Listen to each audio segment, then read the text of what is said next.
बैठे मैं आपकी बात सुन रहा हूँ, लेकिन मैं एक बार चाहूंगा कि एनर्जी जितनी हो, इसलिए मेरे साथ एक बार भारत माता का जय घोष करें। बोले भारत माता की आवाज इतनी आनी चाहिए कि पूरे ऋषभ देव का पता चल जाए कि रेडिएंट एकेडमी का यहाँ पर एक कार्यक्रम चल रहा है और बहुत ही शानदार भव्य कार्यक्रम चल रहा है।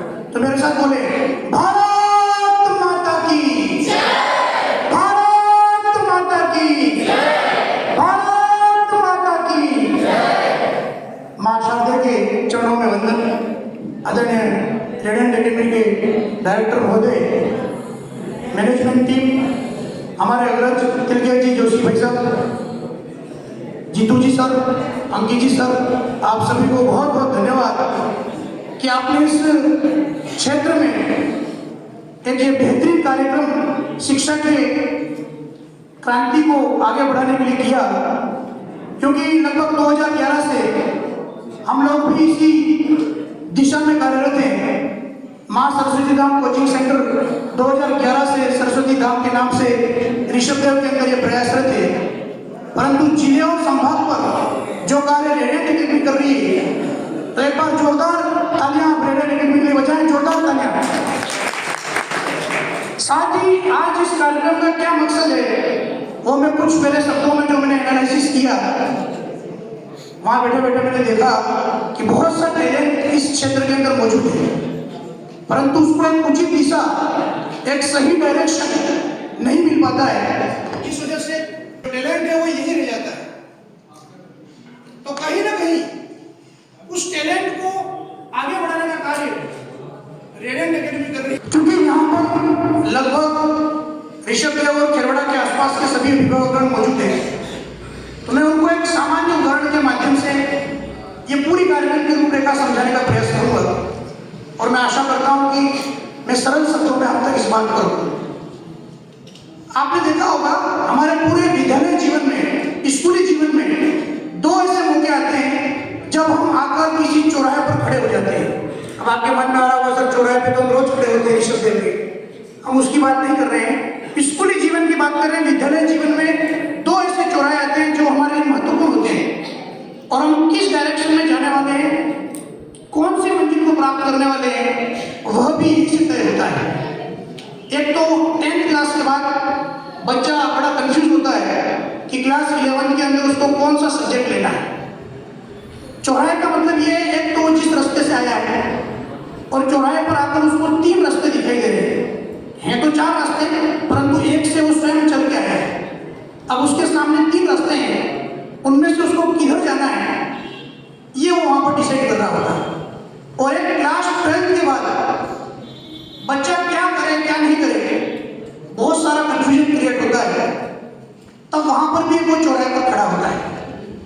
अब ये ठीक ऐसा ही है कि आप किसी अनजान जगह पर गए और चौराहे पर आपने कंफ्यूज हो गए कि आपको कहाँ जाना है और आपने किसी से एड्रेस पूछा और किसी ने आपको बता दिया कि भाई साहब ऐसा करना, आप सीधा जाना, सीधा जाके राइट लेना, फिर अगला लेफ्ट लेना, फिर आप राइट लेना, और आप उसके बताए अनुसार पहुंचे और आगे जाके पता चला कि आगे कुआं था, तो उसने कुएं का एड्रेस आपको दे दिया। मैं यहाँ क्या समझाने की कोशिश कर रहा हूं कि गाइड करने वाला व्यक्ति यदि सही मिल जाए तो आपको मंजिल बहुत जल्दी भी मिल जाती है और सही भी मिल जाती है और स्थायी भी मिल जाती है। तो अभी वर्तमान में से बहुत से गलत गाइडेंस वाले लोग होते हैं, परंतु अभी आप जहां पहुंचे बिल्कुल सही डायरेक्शन में पहुंचे। रेडिएंट एकेडमी इतना क्वालिटी के साथ आपको अपनी मंजिल तक पहुंचाएगा। सोचे कि आप किसी अनजान जगह जाएं और कोई सही एड्रेस आपको बता दे और आपको जहां पहुंचना है वहां पर वो खुद स्वयं आपको पहुंचा कर आए, तो कितना बेहतरीन हो जाए, हमारा समय भी बचे और मंजिल भी मिल जाए। तो रेडिएंट एकेडमी जो है बड़े लंबे समय से जीतू जी सर से हमारा परिचय है और काफी समय से हम जुड़े हुए, मैं बहुत बहुत धन्यवाद भी दूंगा। साथ ही अंकित सर का भी मैं बहुत बहुत धन्यवाद दूंगा, इनके माध्यम से एक मौका मिला मेरी बात यहाँ पर रखने का।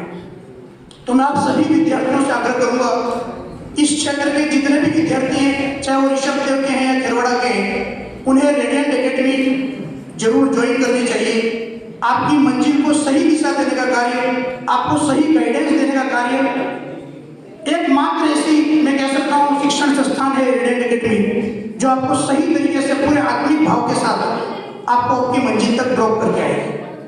साथ ही कुछ 4 लाइनें कवि दुष्यंत कुमार की मैं डेडिकेट करना चाहूंगा रेडिएंट एकेडमी को। क्या खूब उन्होंने कहा है, एक मोटिवेशन का काम भी करेगी लाइनें, और साथ में आज के इस कार्यक्रम का संक्षिप्त रूपरेखा भी आपके सामने प्रस्तुत करेगी। तो कवि दुष्यंत कुमार जी कहते हैं, हो गई है पीर पर्वत सी पिघलनी चाहिए, हो गई है पीर पर्वत सी पिघलनी चाहिए, इस हिमालय से कोई गंगा निकलनी चाहिए। हिमालय यहाँ पर रेडिएंट एकेडमी है, और गंगा के रूप में आप अगर आज इनके साथ जुड़ गए तो आने वाले दिनों में आप गंगा के रूपी पवित्र तरीके से देश की सेवा करेंगे। तो मैं फिर से दोहरा रहा हूँ, हो गई है पीर पर्वत सी पिघलनी चाहिए, इस हिमालय से कोई गंगा निकलनी चाहिए। सिर्फ हंगामा खड़ा करना हमारा मकसद नहीं, हमारी कोशिश है कि ये सूरत बदलनी चाहिए। और हमारे सीने में ना सही, रेडिएंट एकेडमी की तरफ से मैं ये शब्द इस क्षेत्र के विद्यार्थियों को और यहाँ के अभिभावकों को डेडिकेट कर रहा हूँ कि हमारे सीने में ना सही, आपके सीने में ही सही, हमारे सीने में ना सही, आपके सीने में ही सही, हो कहीं भी आग, लेकिन ये शिक्षा की क्रांति की आग जलनी चाहिए, ये शिक्षा की क्रांति की आग जलनी चाहिए। तो बहुत बहुत धन्यवाद, एक बार फिर से बहुत बहुत धन्यवाद कहूँगा मैं जीतू सर को। और अंतिम में मेरे साथ आप भारत माता का उद्घोष करके मैं अपनी वाणी को विराम दूंगा। मेरे साथ बोलेंगे, भारत माता की आवाज इतनी संख्या है बैठी है, लेकिन आवाज कहीं ना कहीं थोड़ी सी दब रही है। हो सकता है लंबे समय से बैठने के कारण थोड़ा सा एनर्जी लेवल कम हो गया हो, लेकिन आपको अपने अंदर का जितना भी एनर्जी है उसको संचित करके मेरे साथ उद्घोष करना है, ताकि मैं जब मैं यहाँ से बाहर निकलूं तो आपकी आवाज का कंपन मुझे बाहर तक महसूस हो। तो एक साथ बोलेंगे, दोनों मुट्ठी मजबूत करके बोलेंगे, भारत माता की, भारत माता की, वंदे वंदे। बहुत बहुत धन्यवाद। थैंक यू तो IIT JEE और इंजीनियरिंग फील्ड में किन बुलंदियों तक आप लेके जा सकते हैं। Kamal Kumar Parsaria sir, director and academic है द रेडिएंट एकेडमी।